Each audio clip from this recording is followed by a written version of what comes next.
When this kid walked into the Magic Academy, everyone thought he was a genius.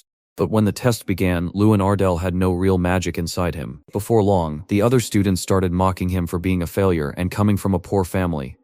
When words failed to break him, they resorted to force, unaware that Lewin would never tolerate anyone insulting his family. Once the bully pushed too far, Lewin punched him square in the face, sending him flying, and then declared, "I may not be a master of magic, but I've still got my fists," leaving the stunned blonde boy scrambling for his friend's help. The bigger kid swung a punch but ended up getting surprised right back. The MC weaved out of the way and then slammed his super punch right into the guy's stomach. The person who was being mocked before is now the only one left, endlessly farming aura. But then the fight turned deadly when the blonde kid used real magic that could kill anyone it touched. Right on time, the professor arrived to see a student melt into charcoal right before his eyes. But the outcome turned out differently. A little boy dreamed of a huge monster telling him he was back on Earth as the powerful Darko, the World Eater. When Lewin opened his eyes, a stunning woman was staring right back at him. He wondered if he had truly passed away and was now living in a perfect place. But the girl, a top-tier healer named Helen, soothed him down in the special recovery room. Confused, the kid says he can't remember a thing, only a strange dream. The blonde girl tells him he's been asleep all day and feels dizzy. But what's even weirder is that Lewin has no cuts or bruises on his body. That's a miracle, because getting hit by electric magic is deadly, and even the hero doesn't remember what happened back then. Then the professor who was here before walked into the room to ask the kid some questions. He admitted that the two students got kicked out of the academy for fighting with magic off the field and for bullying others. Lewin admits that he also beat the boys up and shares the blame. So the professor handed him a 1-month job helping others as his punishment. Combat Professor H. Heil wasn't there to share information, but to ask if Lewin has the artifact. Though Lee the hero had no clue what that strange object was, and he didn't even have one. But the professor didn't quit, because he spotted a glowing red shield wrapping around Lewin to keep him safe from the attack. That's the kind of magic only a legendary artifact can pull off.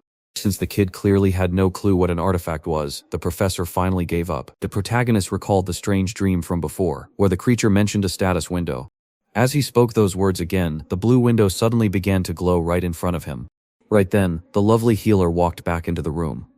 The MC froze with terror and whispered, "Are you seeing it too?" The girl warned that if he starts seeing things that aren't there, that's a serious problem. But so Lewin admitted it was just a joke, and he didn't see the shiny blue window, which made the blonde mage let him head back to the dorm since he was okay. Later that evening, Lewin made his way to the training field under the cover of darkness. As we stood on the training grounds, a new window popped up with an extra feature. A simple repeatable quest popped up with its details explained. And one rolled up his sleeves to wonder if physical training could help a mage. He took a deep breath, pushed his doubts aside, and decided to give it a try. He punched the air to feel his power, then did it again while a smile grew on his face as the quest counter climbed higher. Lewin threw another punch, but this time he missed. He understood that no matter how small, every mistake would ruin his goal. Under the moonlight and cool night breeze, he kept going, panting hard and soaked in sweat. After a long wait, the young boy finally won, lifting his head with a small, happy and proud grin. As he wiped himself clean after training, a status window suddenly popped up to tell him what reward he'd earned. Just as he was about to understand it, something deep inside him suddenly changed. He looked at his arm and felt something strange start to rush through his blood. Even though he didn't know what it was, he was sure that Lewin was stronger. Driven by curiosity, the young man decided to test out the reward. He punched the air with more strength, speed, and force than ever before. A smile lit up his face as he saw everything was fixed, and feeling satisfied, Lewin couldn't wait to find out what these new powers could do. He called up his status window to learn the truth. His very first power, which he unlocked, was the Circle of Strength. The hero's face was hard to read at first, but he quickly caught on to what was happening. Magic users craft glowing rings of power around their hearts, growing stronger as they deepen their skills and master their control. Lewin was born with 4 extra circles on his body, but they didn't work like real fingers. Now that he had this new power, his glowing magic rings had disappeared and were gone, swapped instead for something strange spinning in their place. The feeling was so strange that he stood there, completely shocked. But his thoughts quickly shifted to what this change meant for him. He felt his heart sink at the thought that his days as a mage might be over. Still, he quickly convinced himself it was too soon to think about that, bringing back the magic that had always been his biggest failure, a fireball. He was amazed by how quickly it appeared and how much stronger its feeling felt. In the quiet training yard, Lewin finally saw the true power hidden inside the artifact. Magic always needed at least 10 seconds to appear. Right then, he skipped the rule that would have made the fireball appear. Even as Lewin threw away the magic and gripped his fist tight, the strange object's power still held him fast. While he was lost in thought, a system window suddenly popped up to reveal his new power, the Madness Mage. He explained that by weaving magic into his own flesh, he could finally overcome the very trouble he had faced before. The young man stared in amazement, unable to imagine how anyone could possibly think of such a thing. Lun didn't have a moment to spare for admiring the view. The system promptly offered a new easy challenge.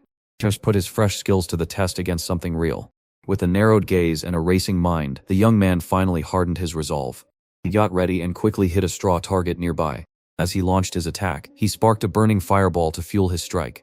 Emma lit up his face as he watched the trick work right before his eyes. Again, after finishing his quest, he got a reward. Afterward, he fell down, worn out and completely empty.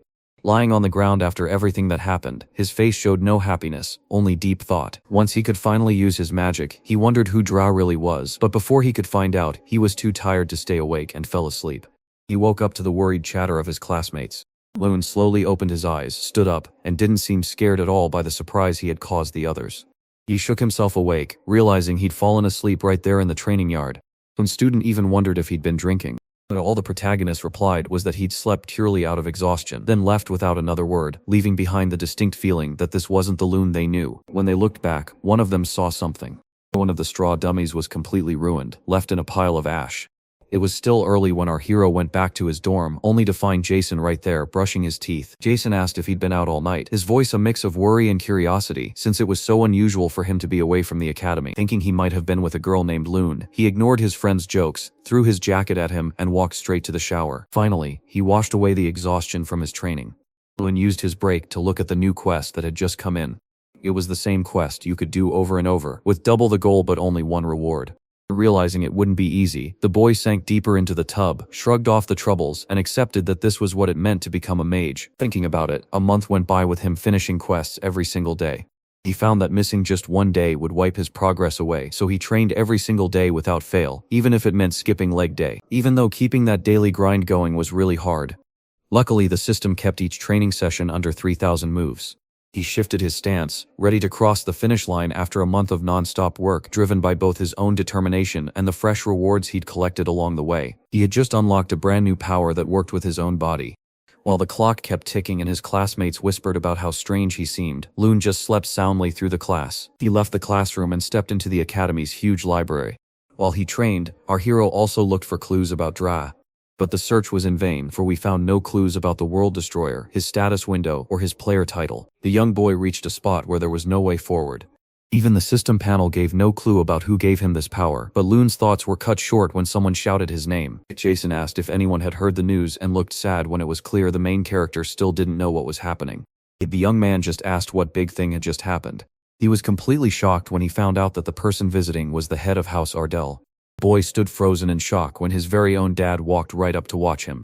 The young man didn't waste a second, he just bolted. He gasped for breath and shouted for his father, who was laughing happily, while talking to Professor Heil about how glad he was to see Lune. They stepped aside to a quiet corner to catch up, where the young man first asked about his father's health and then turned his attention to his sister Luina, who was still practicing her sword skills for him. Feeling embarrassed by the update on her situation, the boy chuckled, shifting the mood of the conversation as our hero spoke in a more serious tone. He gazed into his father's eyes and said he was okay, which made his dad pause, wondering how the conversation had shifted so quickly. As his father took a sip of tea, he looked like he was thinking hard about what was said. After setting down his cup, his father gently asked if Lune was feeling too discouraged, struggling with things he couldn't talk about, promising that home would always be there for him. Seeing his father's serious face, he finally understood why he had come. Our hero made a solemn promise to his dad that he'd ace the next test. Otherwise, his father would decide his fate, and the long-awaited day finally arrived. The professor wrapped his baton around his hand, shouting until everyone was paying attention. He warned that anyone caught cheating on the magic exam that day would be instantly disqualified. Nervous, our hero Lune stepped into his two-part exam, ready to take on both the written and practical challenges. The practical exam broke down into target practice, measuring magic power, live combat, and one-on-one duels. Because of his strange summoning disorder, Gary Hill always got the best grades on his practical exams. But Lune was sure things would turn out differently this time, and he felt certain he would take first place. After waiting days for the theory test to end, the practical exams finally started. Jason called Lune, who was staring off into space. His friend noticed he was acting weird and asked if he had any plan for the exam today. Lune said he'd give a new method a try, which made Jason ask him more questions. Their chat gets interrupted by someone else who asks what Lune is doing there. It's Mikkel, and with a sneer, he asks if the kid is really taking the exam. Glenn shoots back that it's plain to see, which makes me laugh out loud. He gently rests his hand on Loon's shoulder and shares some words of wisdom for anyone who, like him, has failed an exam 6 times. He should stop and quit now instead of making himself look even worse. With a sneer, Loon calls the advice useless, but Mikkel snaps that anyone with that disorder should just give up. Then, grinding his teeth in anger, he promises to take down Loon in a one-on-one fight. Not long after, the first exam gets underway, a test of multi-target shooting. This test shows just how many targets you can knock down with one spell. But this year, the test is tougher and the goals keep shifting. One by one, people step up and try their best to hit the target. Because of this, the average scores are shockingly terrible. A few students only just manage to hit 3 targets. While the organizers sigh over the students' weak performance and fear this year's graduates are terrible, one professor warns them not to lose hope yet. Professor Elrich calls out that it's now Mick's turn, and everyone listens closely as Mick slowly walks toward the testing area. With blue fire swirling around both his hands, he stands ready. The fire in his hands suddenly roared to life, and it was plain he had a huge plan in mind. The signal to start has been given. The blonde man blasts his magic right at the targets. With one explosive bang, he shattered several wooden dummies and left the crowd speechless, while in the organizer's room, Mick's proud uncle asked how everyone else felt about it. Grinning, the man promises that Me will definitely become the grand representative of this year's festival. But an elderly man with a white beard and hair steps forward and commands Elrich to be quiet. Tyrion Ignat steps forward and declares that he's seen enough of this year's graduates. Professor Heidel tells them to stay a bit longer because Loon is up next. Given the young man's passion, the elder decides to keep watching for a bit longer. Loon grins with confidence, sure that this is the perfect moment to prove how strong he is.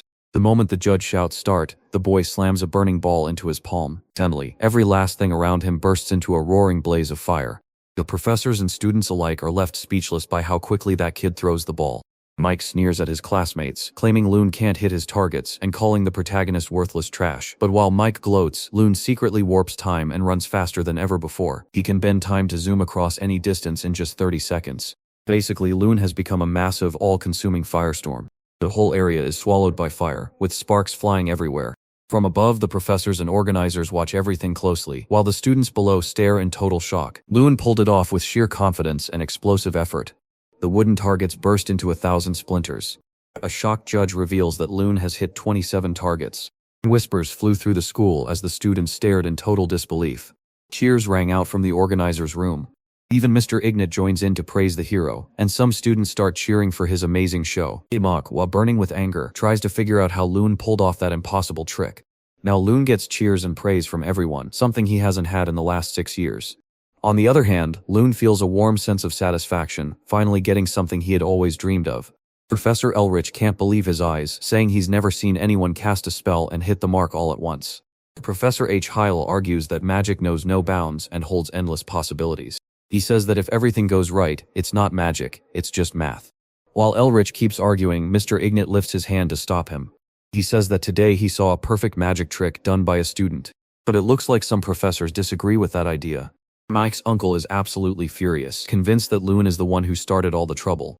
Just as Jason grabs the protagonist by the neck and yells that the Archmage is arriving, Loon becomes suddenly famous, and everyone rushes to learn about him. But the young man finds the situation strange, because just yesterday he was only a lonely nobody. Everything shifted in an instant, and he knows there are still many who don't like him. But just as he reached his room, he found Mikkel already waiting there.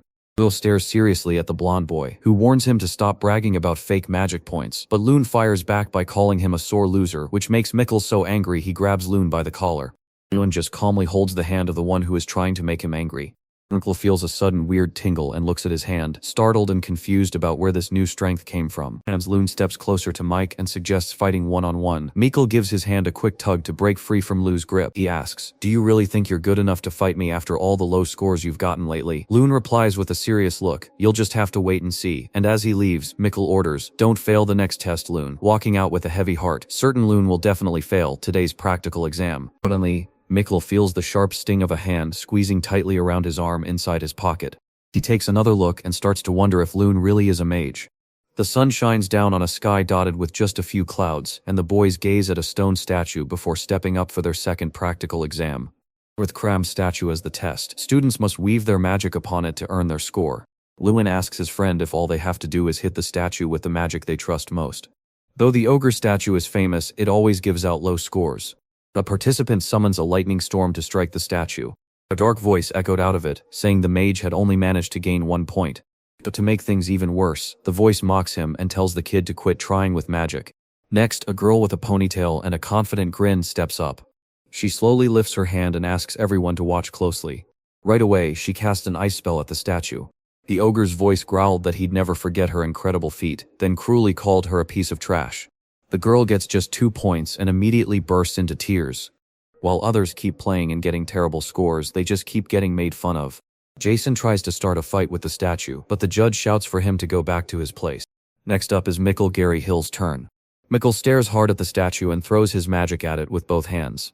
The blow hits the ogre statue in several places at once.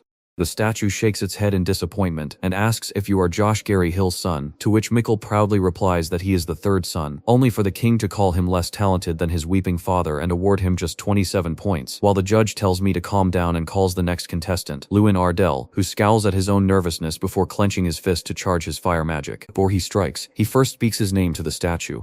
King answered, "This is the very first time I've ever seen that face, but it doesn't matter, just keep going, kid," as the crowd watches Loon gather his fiery mana for a powerful burst. "That's a 4th level spell," King says with a surprised look, studying Loon's stance. Then Loon jumps to build up his speed. He lands right beside the statue, getting ready to use his weapons.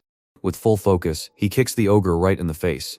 The judge stares in shock as Loon shifts the magic from his fist to his foot and blasts it away instantly, while the crowd realizes they were wrong and that this is at least a 5th-class spell. Loon touches down with perfect balance, making everyone wonder if he's a far stronger mage than they ever dreamed. But Crom's reaction feels odd, so Loon wonders what's really going on. The ogre asks, "Who is that kid?" And just as Loon tries to say he already introduced himself, the statue cuts him off and demands, "Are you Draw?" Because King has been waiting for him. The student spectators whisper in confusion about the mysterious Draw. The protagonist, having read countless books with no luck, nervously asks the statue for details, only to learn that the ogre finds this strange encounter with Draw's incarnation unexpected and decides to end the evaluation before the boy can even ask for his old score. The judge tried to argue that the school contract had to be honored, but his words weren't enough to change the outcome. The ogre just got angrier, shouting that he'd spent years judging kids who didn't even look like mages. He told Ignite it could head to hell, but because they had a contract, he had to give it a score. Much to the protagonist's surprise, King Ram asked the boy if he wanted 0 or 100 points. After that event, the boy's 100 points became the whole academy's talking point, and once more, our hero had made a big splash.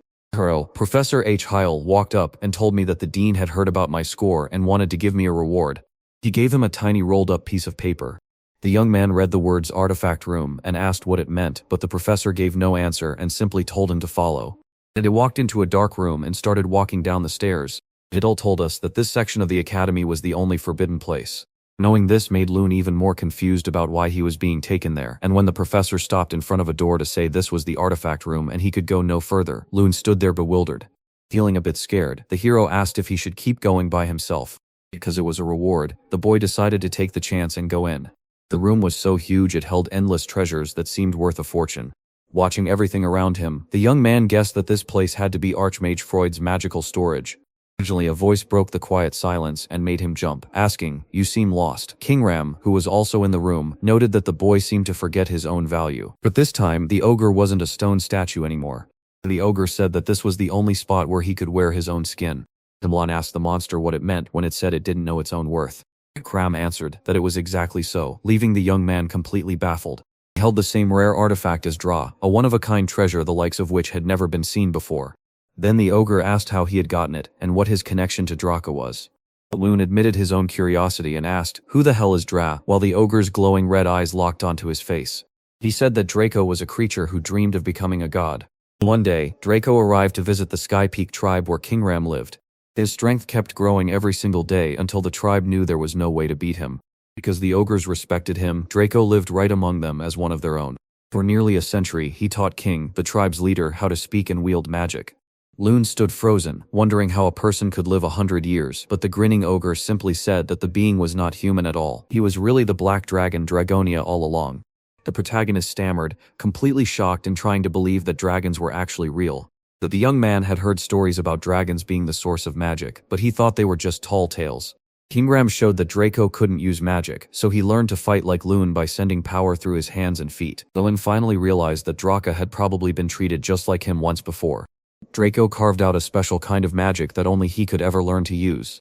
Armed with this gift, he grew stronger than anyone on Earth, but he never stopped pushing until he destroyed everything he touched, including himself. Fear seized Lewin as the pieces clicked together, revealing why Draco was called the World Destroyer.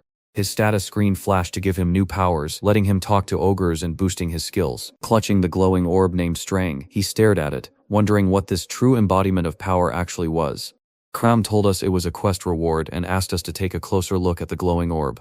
After taking a good look, the ogre nodded and said, "It's strange. It's not just an item, it's a living part of us." Loon gripped the object tight, still trying to figure out what it was supposed to do. The ogre guessed that since Draco was already dead, he must have trapped his spirit inside the stone right before he passed away. This foul-spirited being promised Loon endless power if he would just give in to its twisted wants. In the end, a new form would spring from that glowing orb. Suddenly, the stone cracked with a bright light, and then smashed apart. It shrank down to a tiny brown bear cub so small it could sit comfortably in his hand. Rubbing its eyes, the little creature grumbled, "That brat called me a bear," and couldn't believe a bear could speak his language. Pointing its tiny paw at him, the angry creature demanded, "Stop treating me like a bear," leaving Loon stunned and speechless. With paws on its hips, the creature declared, "I'm not a bear," so Lewin asked what it was, and the little bear replied, "I'm an incarnation, I can be whatever I want." With a defiant look, it announced, "I'll show you my power," which made Loon's eyes light up with anticipation. Even though they pushed their hardest, the incarnation's body stayed completely untouched. Stunned, the creature wondered where its strength had vanished, guessed it was because it had been reborn hungry, and immediately demanded food. The boy said he had no food, so the little bear grumbled that his master was too weak again, then gave up and lay down to sleep, promising to wake up for dinner later. Crom cut in, saying the boy beside Strange looked just like the old days, reminding everyone that even after all this time, he hasn't changed a bit. It brought back memories of Strange and Draw, the foes he once battled in his old home. Now the ogre turned to Loon and demanded, "What are you planning to do? The power you possess will make you stronger, but what will you do after that?" Loon remembered he had always longed for this power to shield people from demons and reclaim the name Ardell to proclaim himself to those who had scorned him, and as he reflected, the boy realized he had too much to protect to ever give up this chance. After Crom said he looked forward to the future the boy would bring, something shifted in the young man's life, and now he walked with Strang. The instant Strange heard the word food, his mouth began to water and his eyes lit up. Every day, the boy would charge up his fire magic to feed the little bear, who would open its mouth wide and devour a huge amount. Once finished eating, it would wipe its paw across its neck, completely content.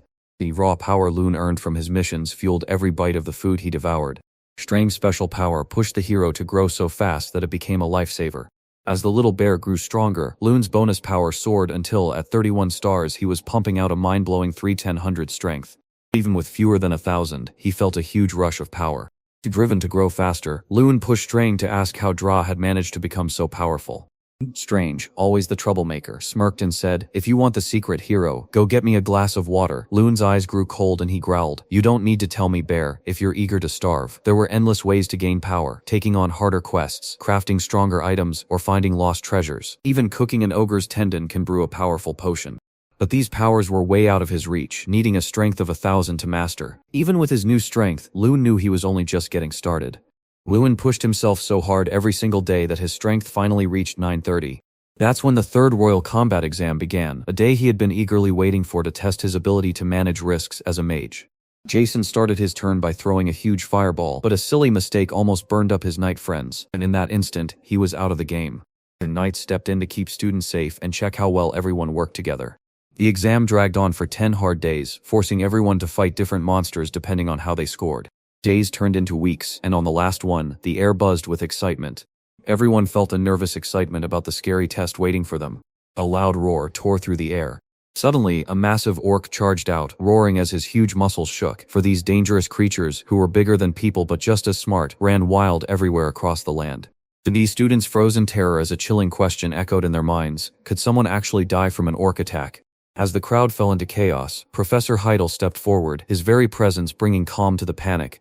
Halfway through the test, the orc charged forward with nothing but burning hate in its eyes. The frontline guardians held their ground, swinging their shields to block the enemy's wild attacks. With Meek being checked over, he started to push his magic through himself. He stretched his arms wide and shot an icy arrow. Suddenly the orc twisted away with a shocking spin. In a blink, it closed the gap and charged right at the blonde student, ready to strike. Heil let out a loud scream, urgently telling his student to move out of the way. The boy knew he had to fight back, but fear held him so tight he couldn't move a muscle. Professor Heil had no choice but to step in and tear open the Arroyal prison with his magic. Thick vines burst from the ground and snatched the orc right before it could crush the student. The vines squeezed the monster like an iron fist, even wrapping tightly around its thick neck. Even with its chains tight, the beast kicked and roared, scrambling for Mikkel, who lay on the ground shaking, meaning that just like Jason, Mikkel's uncle hammered his fist down on the table, furious that his nephew kept failing, so he decided he had to step in for Loon's big test. Professor Elrich turned to the dean and asked, "Are you sure we should keep going with this test?" Ignat frowned and asked what Loon meant, since it was his turn to go next. Elrich gave a sly fake smile and said, "Yes, that boy was the only student to score perfectly on the king's test." The dean admitted Elrich was right about the unfairness, but sadly, he didn't have any other monsters ready to test the other students. But Elrich just smiled, and I did too. As the Fuldrun Knights dragged the orcs away, they also grabbed a mighty ogre. Bringing an ogre into the exam would be a terrifying danger, but with Professor Hiddle and the knights watching, it would turn into a wild show. And then they would finally see what Loon could really do. The hallways of the academy were so quiet it felt like a ghost was there. Kyle pressed his back against the cold wall, watching Loon walk right up to him. The young man looked shocked to see his professor standing right there. Yahello told everyone that today, Loon would have to face a challenge far harder than any other person's. The academy held sky-high hopes for him, and some thought it wasn't fair to treat him just like the rest of the group. Loon pushed Yahello for more details about the trouble, and Yahello dropped a bombshell. The monster wasn't an orc, but a massive ogre.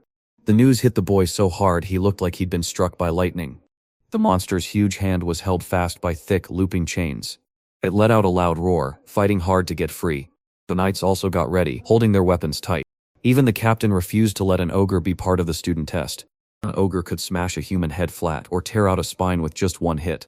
Ulan looked at his professor and asked if he was certain, only for the professor to say these were the dean's orders, while the captain grumbled in disagreement, warning that people were risking their lives for such pointless tests.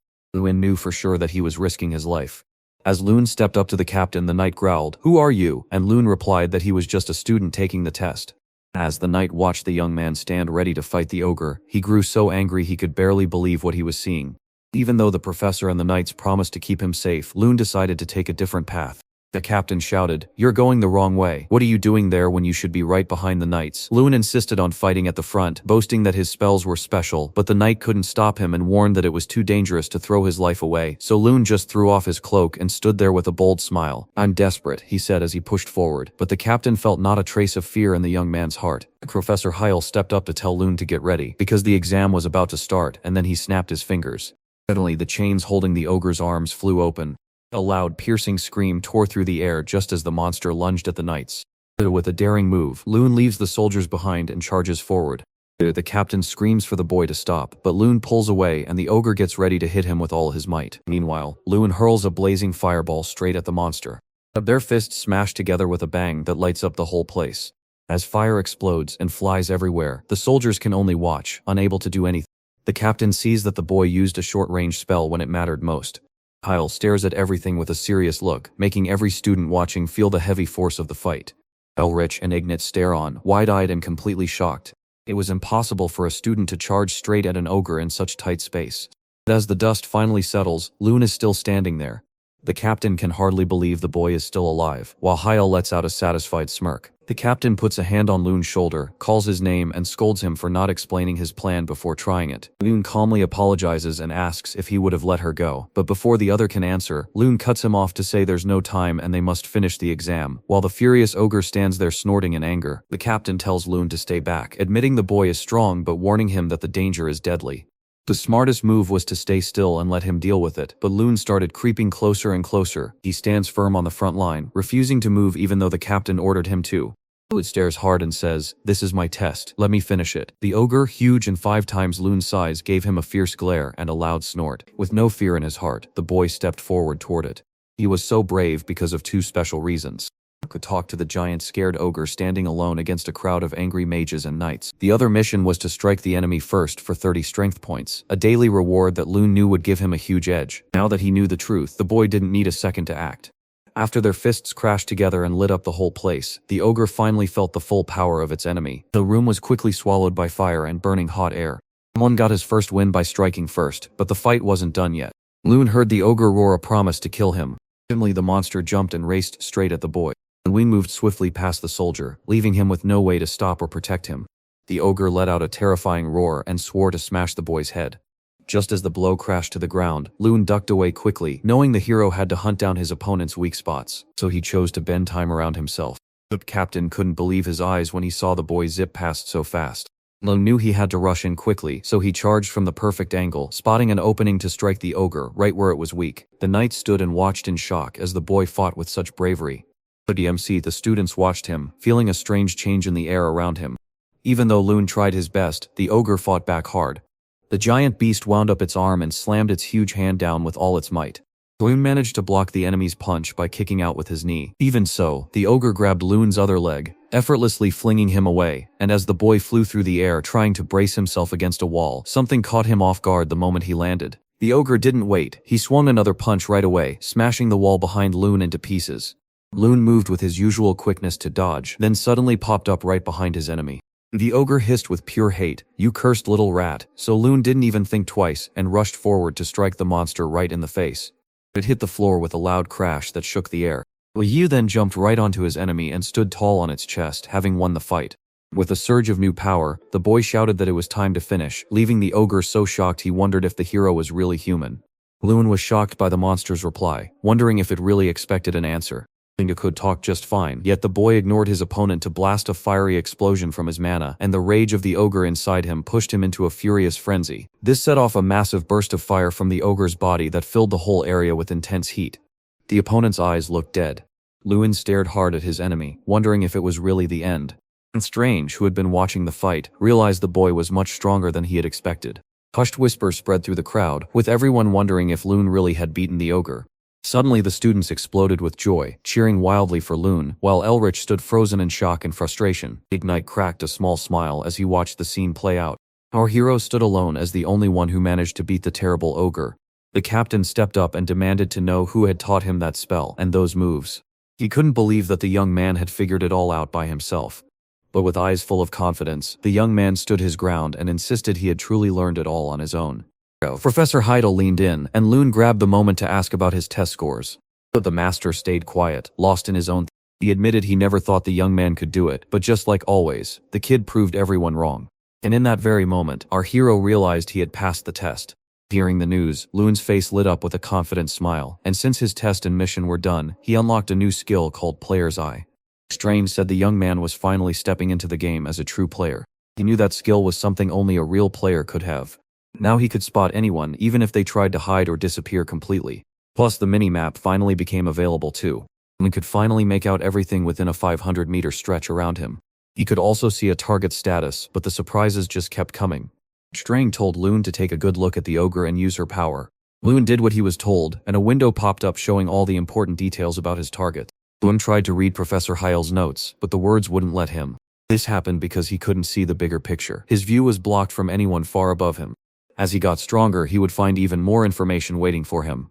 Loon grinned, knowing this could be just the thing to help them out. Once the exam was over, whispers about Loon taking down an ogre spread faster than fire. Jason asked Loon how it felt to be the center of everyone's attention, right before a young woman walked up and broke them up. With a sweet voice, the girl asked, "Are you Senior Loon?" And then other girls stepped forward with gifts and snacks for him. Once they had given it up, they hurried away with red cheeks. Loon set the gifts aside and asked Jason if he was interested in them. The blonde's eyes flashed as he scolded his friend, calling the act completely disrespectful. As Jason wheezed, Loon checked on him and realized his friend had great potential. For the last few days, Loon's only job was to watch everyone and see what made them special. Suddenly Loon shifted the topic and urged Jason to push harder, promising he'd crush the next exam while assuring him his skills were already top-notch and he just needed a little more confidence. Feeling full of energy, the blonde man declared that his goal for the next exam was to break into the top 10. But then he confessed that sometimes, even he couldn't believe what was happening. For example, it felt like Loon wasn't the guy he'd been for the last 6 years. Wuxing looked up, knowing that feeling well since he felt the same way, while strange rumors about him surpassing me and becoming the academy speaker had been swirling around lately. Mid-sentence, Loon jumped up to shout that he didn't care about anything, but for Jason, this grand festival year made it far from simple. Every 5th month, academy representatives would come together for a festival to pick the champion. Every 8 years, mages gathered to find the champion, and when this happened at the same time as another event, they celebrated the grand festival. This meant the festival brought together the best students from the most famous schools, and since the winner got both a cash prize and amazing special rights, everyone competed with fierce passion. All the students were buzzing with excitement, eagerly guessing who would be chosen as this year's representative. As Jason ate his dinner, he proudly declared that Loon had to be the winner, since Loon was the only one who managed to beat King Ingram with a perfect score of 100. No one could forget how Mikkel played at the last festival. Inkl did a bad job and came in 4th place out of 5 people in the solo event. That's how their academy got the nickname Last Admia for always finishing dead last. The only way to get rid of that embarrassing nickname was to count on Loon. Seriously, Loon replied, the exams aren't over yet, so it's too early to get confident, knowing that since the festival winner was decided by test scores and teacher picks, his upcoming one-on-one match against Mikkel meant he had to stay completely focused. 4 days after the combat test, Loon trained so hard in the arena that he finally hit 1,000 strength points, thrilling the little bear who immediately asked if it was time to level up. Just as Loon got ready, a pop-up told him the repeat challenge had leveled up to the 2nd stage. The little bear hopped onto his shoulder, buzzing with fiery energy. The repeatable tasks were twice as hard, but the rewards were now 3 times as sweet. Then Strange took the magic power into himself. Loon felt a wild rush of power running through him.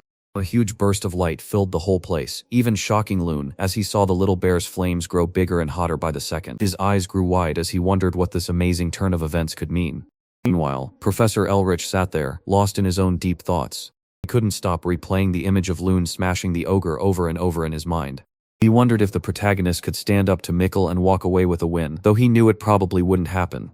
If that were to happen, Loon would take the top spot at the academy, which was a fate Elrich could not imagine accepting. The Gary Hill family had to stay at the very top. Once Loon drank up Strang's magic power, the tiny bear leveled up to rank 2. As a reward, Loon got an extra 200 strength points sent right to him.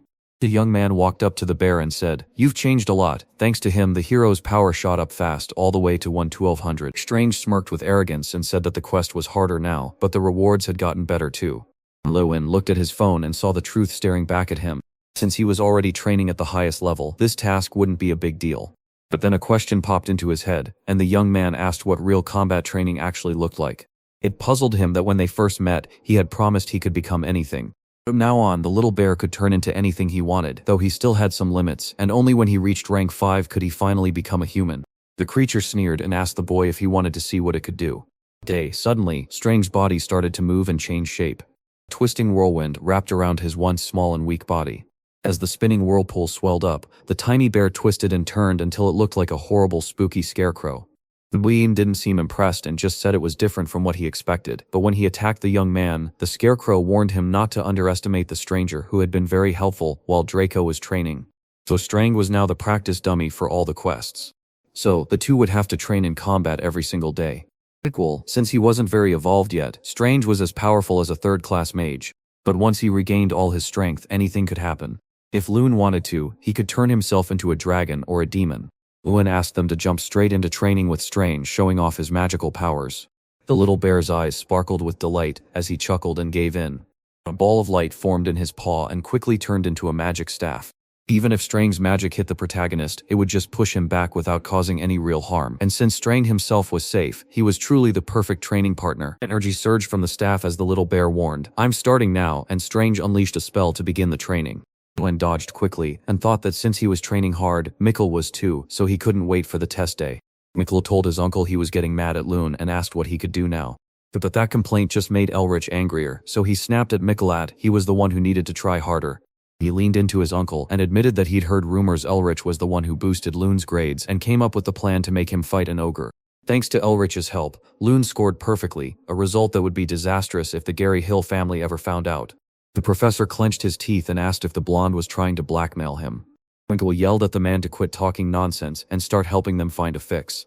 If Loon took the role as the Academy's festival representative, everything would fall apart, but the professor had a plan and gave the blonde a tiny bottle.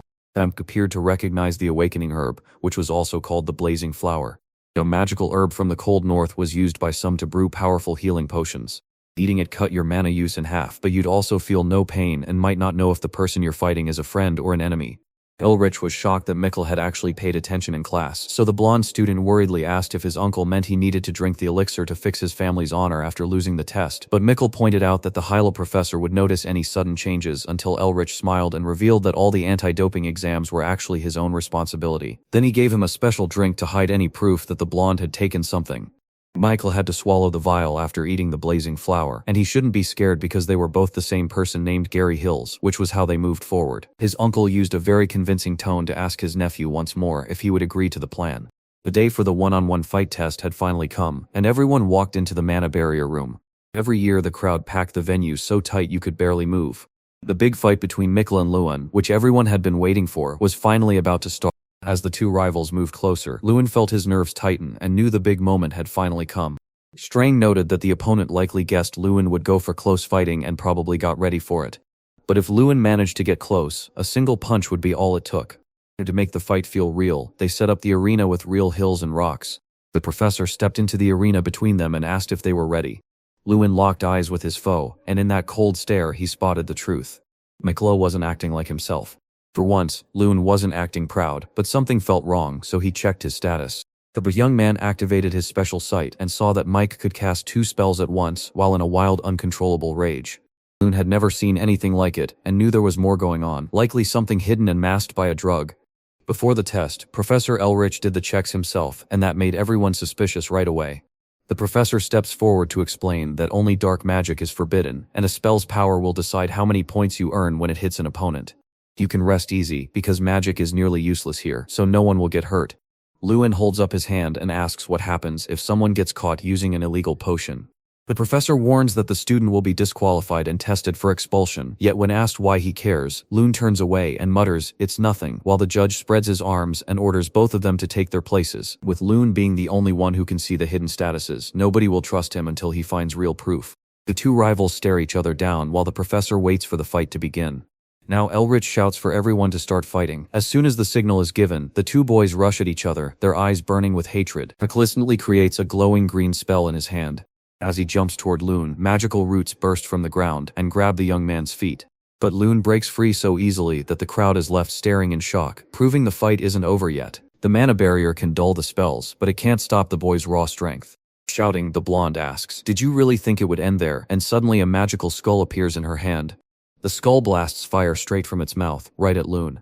And barely scrambles to his feet and jumps aside, only to find a rock blocking his way. He dashes behind it, totally safe from the fire. Lewin peeks out to catch the perfect moment to strike, noticing Mikkel must have drunk a potion that speeds up his spells and fills his mana. The blonde, looking crazy, screams at Lewin to come out from his hiding place. Lewin gets a smart idea about which potion the boy drank after seeing how upset he looks. There was no doubt that the awakening herb, the flaming flower, was the answer. Every sign his opponent is showing fits perfectly with what he already knows. The final thing to check is whether the pain is truly gone. And Lewin steps out from behind the rock and explains why the boy feels so sure of himself. He shouts loudly, "This flaming flower means nothing to me because I don't need it to beat you," then strikes a fighting stance and declares, "I'm going all out," before charging at me and unleashing his power to bend time. Even as Lewin strains to gather his ice magic, his speed is so blinding that you can't keep up. The blonde tries to build an ice wall between himself and Lewin, but it fails and can't stop him. Great delivers a blazing kick that slams the blow right into the barrier. The professors standing in the crowd are left speechless and amazed by what they just saw.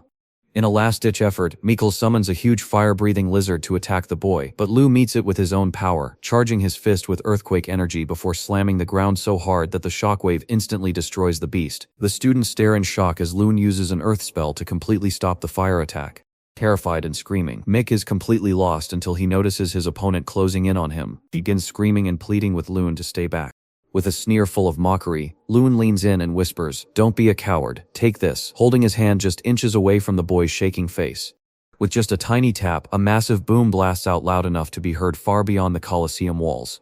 With just a flick, Lewin sends his opponent flying across the arena, leaving everyone with their jaws dropped as a huge cloud of dust rises, while the protagonist watches the result with cold eyes. Mikkel slowly gets up from where he was slammed against a rock, grinning as he says he was underestimated.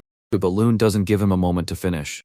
He lunges forward and lands another sharp punch on the blonde's face, knocking him flying so hard he crashes onto his back against the stone. Even after those brutal blows, he starts laughing and taunting, "Your punches are weak, they don't hurt me, I might just die from all these impacts." Lewin then places a hand on the boy's shoulder, warning him, it's dangerous to continue the test like this, and uses his Tree of Imprisonment ability to make roots erupt from the ground, binding Mick's body. The hero thrusts his arm forward, pointing the finger of blame at his rival for stealing the forbidden drug. The judge takes a step closer, doubting Lewin's confidence because a wrong accusation could get him kicked out of the game. Lewin says he is sure people can make things that standard tests can't find, and the worried Professor Elrich just tries to understand what he means. The main character says that only someone who can handle rare stuff should do the test before the fight.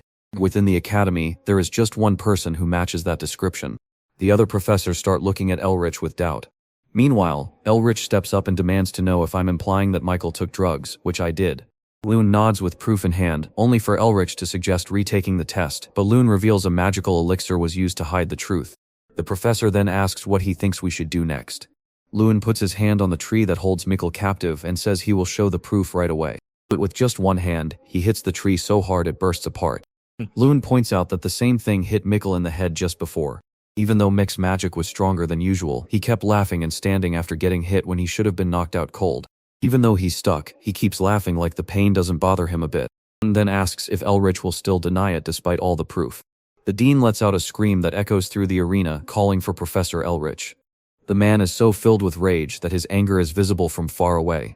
He bellows in anger about Elrich's betrayal and orders the man to come with him right to his office.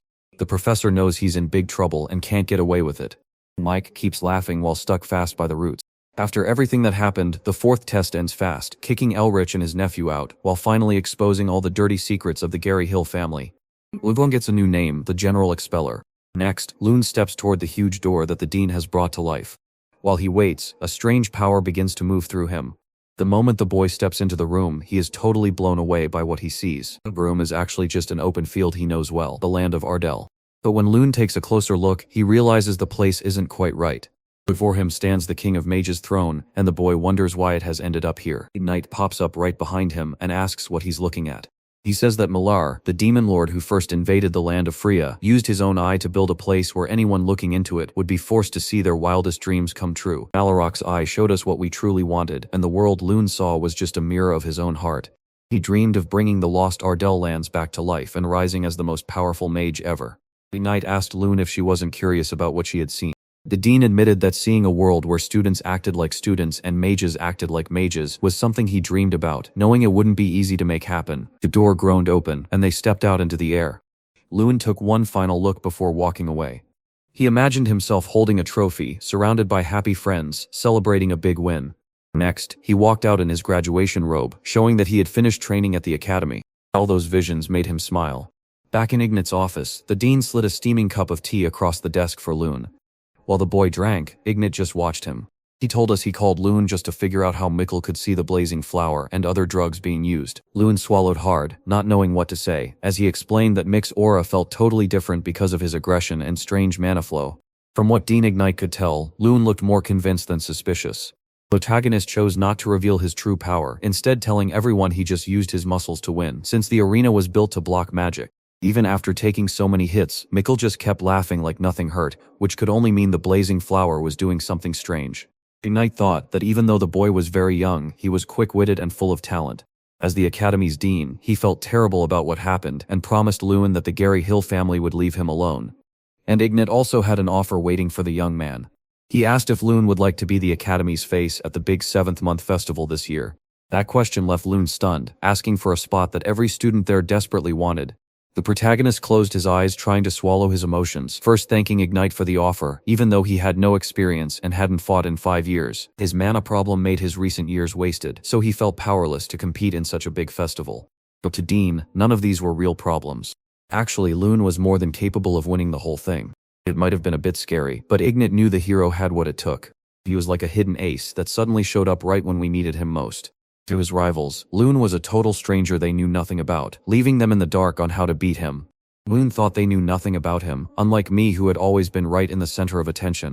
Ignat asked the young man once more if he was ready to take on the challenge. Loon nodded with determination, promising to do his best and honor the trust put in him. Just as they were talking, a knock at the door had the dean inviting them inside.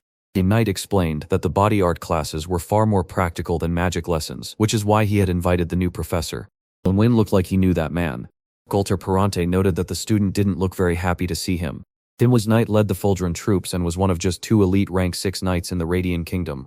It was Golter who stood by Loon's side to face the ogre in the 3rd exam.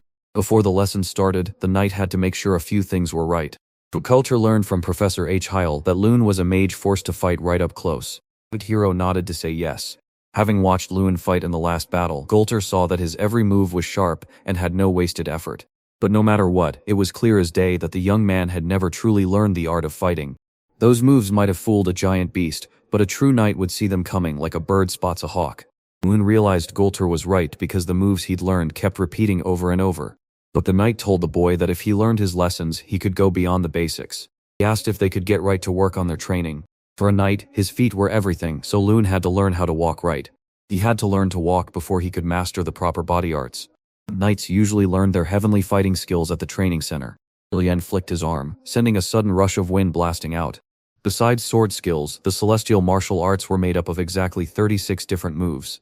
Lien gathered speed, lunged forward, and tested out a fresh strike. He went on the attack, landing a rapid series of punches and kicks as he moved forward. His master, Gulter, just stood there with his arms crossed and a quiet smile on his face, leaving Loon wondering what he was really thinking. The protagonist couldn't understand why Gulter was teaching him, since the man had nothing to gain. Gulter smiled back and said it was all part of his investment. To him, finding someone gifted enough to become a powerful mage and guiding them on that path felt like the perfect gamble. Loon bowed with a thankful heart, promising his teacher that he would always follow her lead. But the soldier grew tired of the stiff formalities and insisted, "Just call me Hung." Loon drove himself through his training, moving so fast he looked like a blur while throwing endless punches into the air to sharpen his strikes. Hyung stood there, amazed by how brave and fast the young man was becoming. He remembered looking at the ogre's broken body, where its jaw was split right open. Lun was a mesmerizing mage who fought up close and was even tougher than an ogre. 3 weeks passed in a blur, Loon's stats soaring while Strang climbed alongside him to reach rank 3. Loon's strength had skyrocketed to an amazing 23. Even the little bear named Strang was amazed at how fast he was growing, noting that Dra took a year and a half just to reach 2,000 strength. All at once, a voice cut through their chat and shouted Loon's name. Jason raced toward them, out of breath, and Loon asked, "What happened? Have you seen it yet?" Jason gasped, barely able to speak. "The Grand Festival participant list has just been posted at the academy entrance." Loon remembered the big welcome ceremony where he had stood in for the new students. It had turned him into a target for jealous and suspicious glares from the stairs. For 5 long years, his shows had been absolutely terrible. He just stood on the edge of things while Mick grabbed every win. But now, everything had changed. Loon dashed toward the school entrance, where a huge crowd of students had gathered. The second his eyes caught the message, his heart began to race. Loon had finally become the real face of the academy. All the students spun around to rush and hug him. It took time and huge effort, but the protagonist finally stepped back onto the stage as the Academy's representative once again. Professor Heidel was stunned when Galter told him the boy had already learned the secret sky fighting style. Seeing a just 16-year-old student already in the 5th grade was truly scary. Yet he believed the young man could pull off anything he put his heart to. Time moved forward until the chosen ones traveled to Alta, the grand stage for the festival.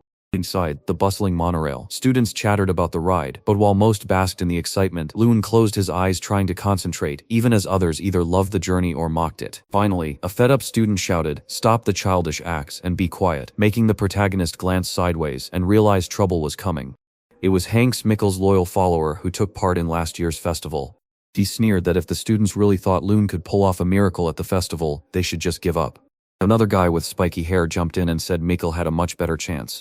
At last, the proud boy shouted that he didn't even think Loon was their leader. The hero knew those people were the scumbags who used their family's connections to get ahead. Then the protagonist shot back that Mickle must be thrilled to see his little lapdog staying loyal, even after their master was kicked out. The air grew thick with tension as Hanks felt provoked, yet Loon refused to back down, fuming while the lackey blamed the young man for being their representative, only for the protagonist to cut him off and declare this festival unlike any other, promising results that would open doors the Gary Hill family could never provide. Hanks didn't look like they believed their academy could do well. The protagonist moved closer to the doubtful student and promised, "Yes, it can be done," reminding them that the festival was all about working together, so nothing could break that teamwork. With a furious scowl, the other guy shouted at Loon, "Are you planning to run the race without us?" But the hero urged the boys to think carefully on their way there, because no one named Gary Hill would remain to see their loyalty. Hanky roared that he refused to take orders from the young man. The student's train finally let go of the station and shot off toward where it was going. The students stood frozen in their tracks, wide-eyed as the train roared past them with unbelievable speed. Started laughing about how different the world had become since his last visit. Right before the cabin door where Jason and the protagonist were sitting suddenly blew wide open. A sneering voice echoed, claiming the air itself smelled of losers. 3 guys started mocking them, calling them country bumpkins. Their uniforms marked them as students from Oyota National Institute of Magic, the only school in that lonely land, famous for its deadly swordsmanship and grueling physical tests. Loon was completely confused, not knowing why those guys were even here. The group's most bald member shouted, "Where is me?" He even jabbed, refusing to believe the blonde would become his servant. As the guy strutted through the carriage, insults kept pouring out at him. Strange said that Loon was so patient, calmly listening to all that nonsense without losing her cool. He finally saw that everyone treated his academy with such anger. He locked his eyes on the back of the carriage and saw that Professor Heil had no intention of stepping in. From now on, only the academy's representative had the power to lead the team.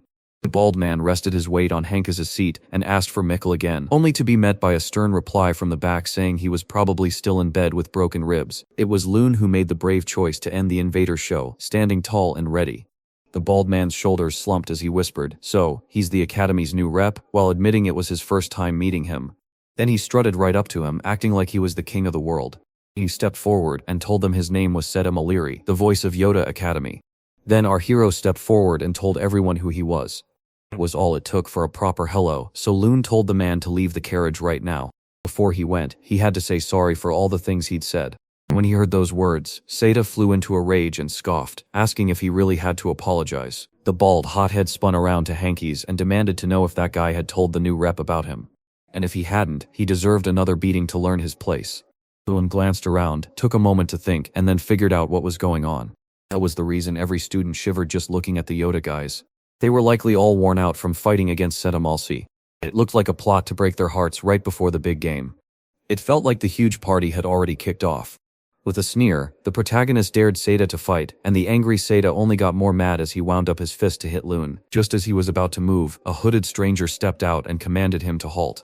Timon instantly stopped panicking and addressed the man as Professor. The professor scolded the boy. As he gazed at Heil, he apologized for the trouble, then grabbed Seda and shoved the boy back into his seat.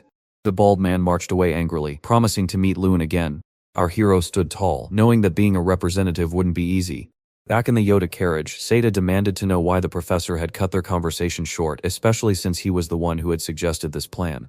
Shaking his head, the professor asked the boy if he couldn't see that he was actually smiling.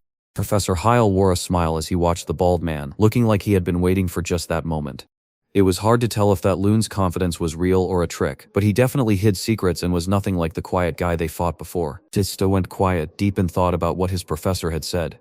Once the Oyota group moved through the carriage, the mood changed entirely.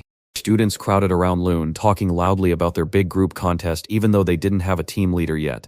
Even Hankes felt pumped and promised to give his all. And those students, who used to be so full of jealousy and pride, finally joined hands to become a single team. Many students felt scared, knowing the Yoda students had spent their whole lives fighting. Loon jumped in to ask if they weren't angry.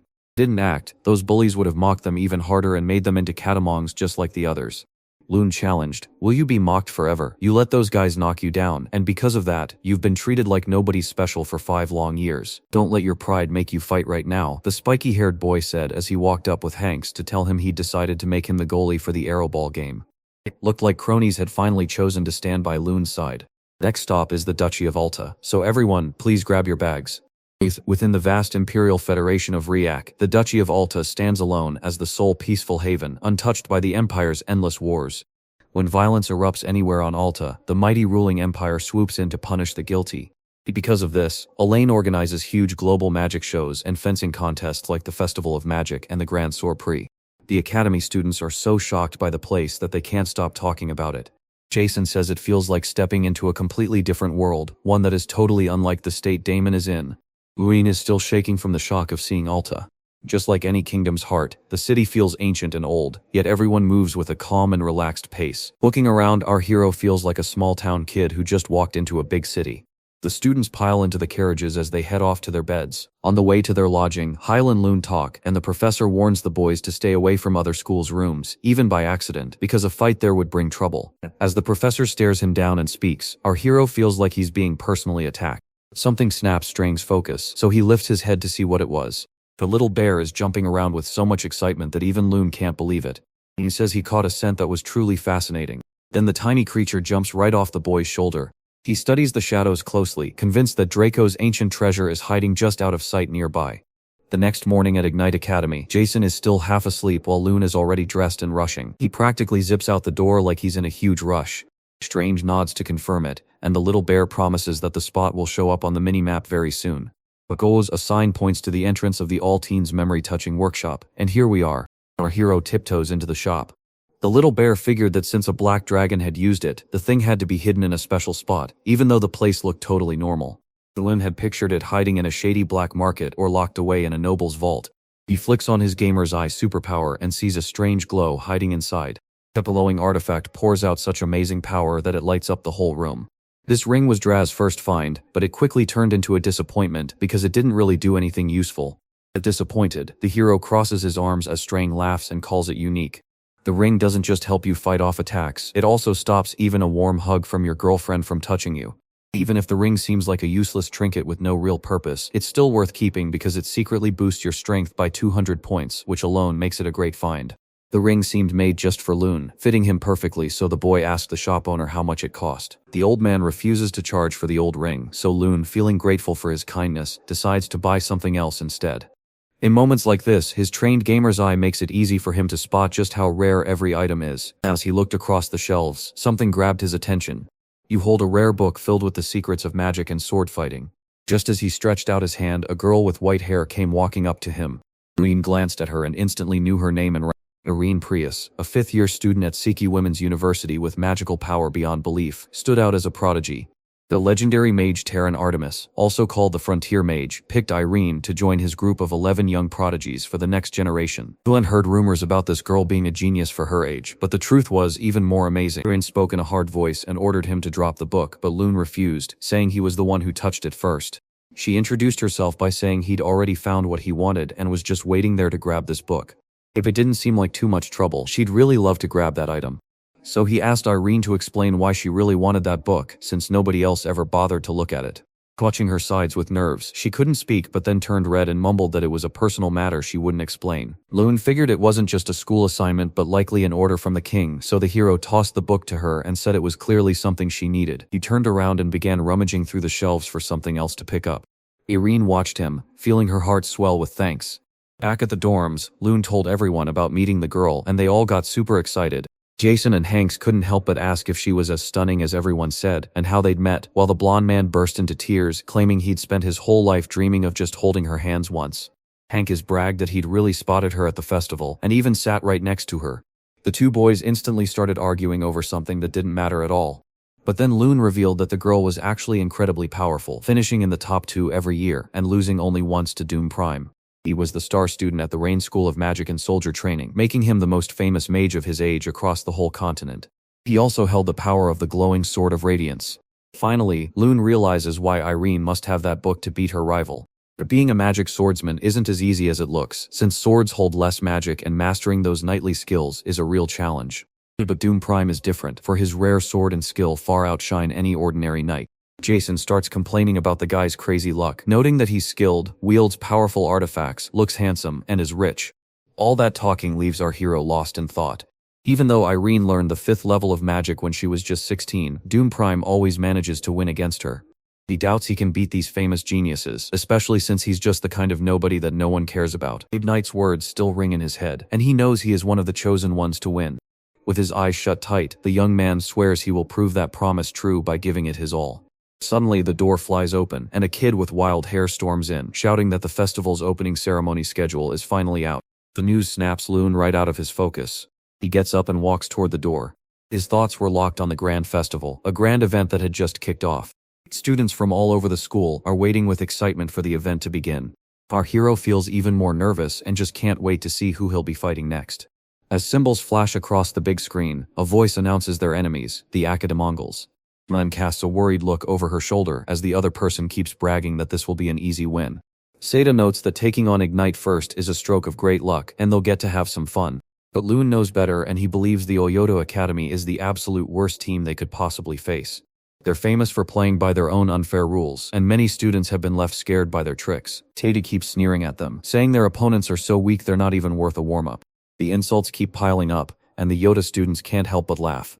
With a grin, Loon decides to turn this moment into a chance to show that Ignite Academy is truly different now. He steps right up to Seda and lets him know he's been waiting for him. Seeing so many students heading to the big festival, he stepped up to introduce himself. With a strong voice, the young man introduces himself, says it's great to meet everyone, and explains that while he won't talk much, he has one request. Do not call us catamongs again, as it is deeply offensive to me.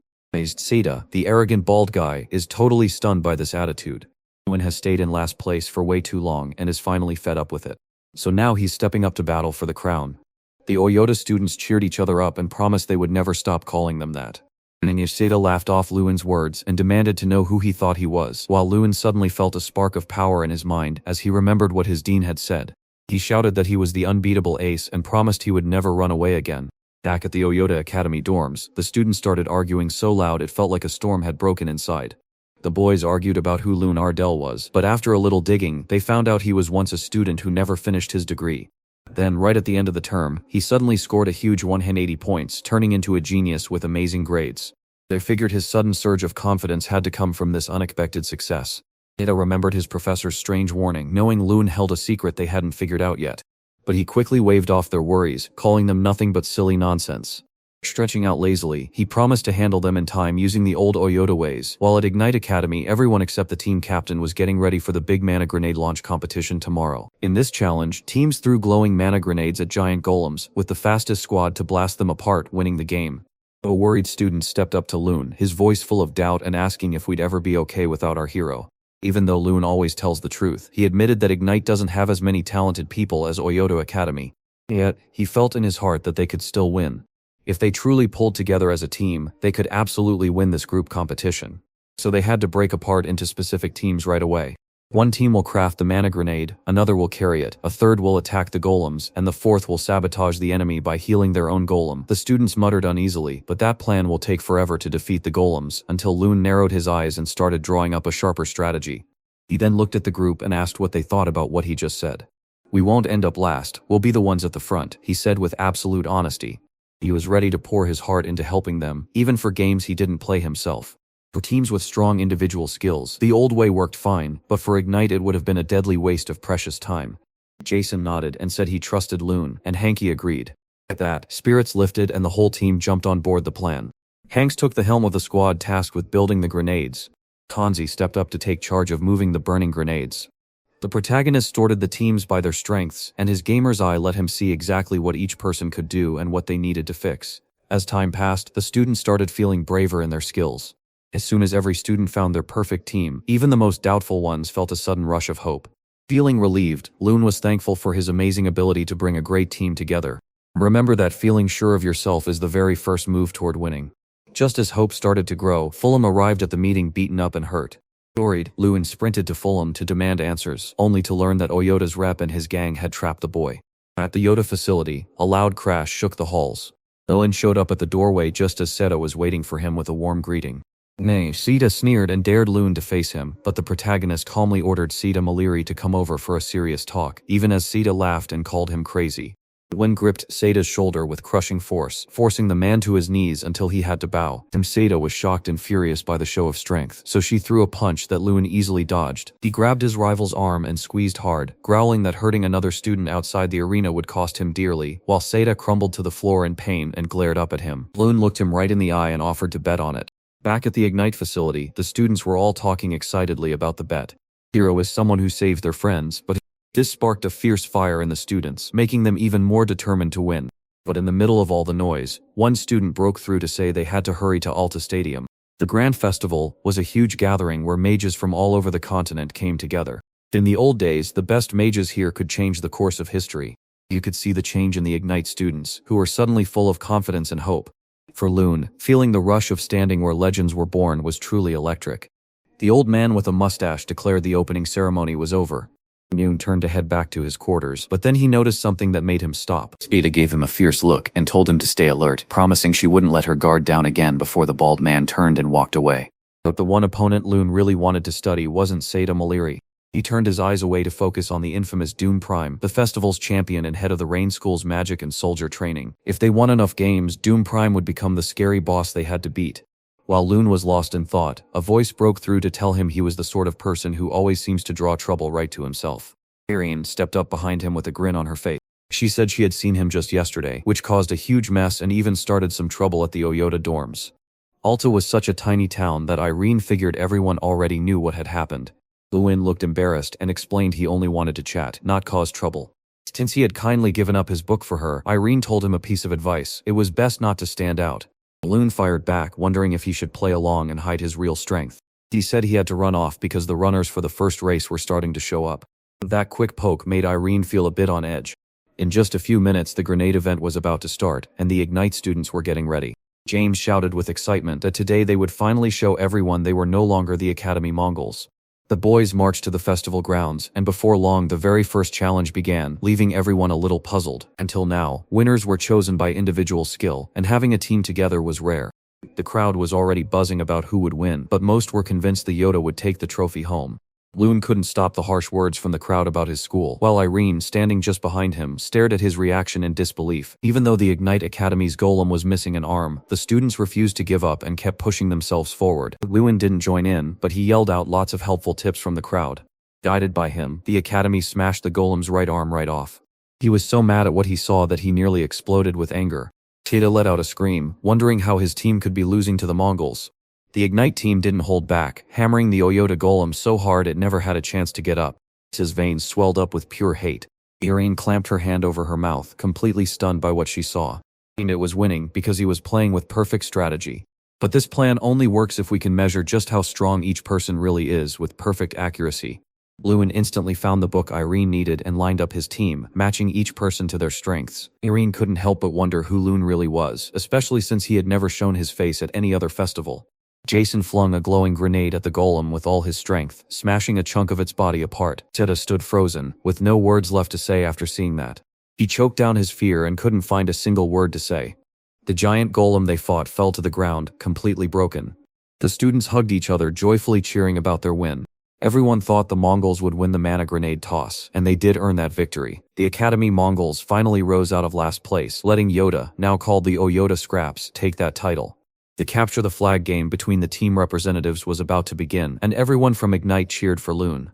The stage is set once more for a showdown between Ignite and Yoda. Strange noticed that Loon looked a bit nervous. Luen shared the news that they had landed in 20th place out of 32 schools, which they felt was just perfect. Even though everyone was cheering for their big win, it still wasn't enough to shake off their reputation as losers. All that stood between him and total triumph was a massive win. That kind of win would totally change how people see the team. Strange grinned, knowing exactly what Loon meant. Lewin looked up and added that beyond that, they had to prove their worth to the King of Magic. Deep inside the dome, a very important meeting was already in progress. Behind a glowing crystal ball, Tron, the Flame King, watched as Loon and Seta fought.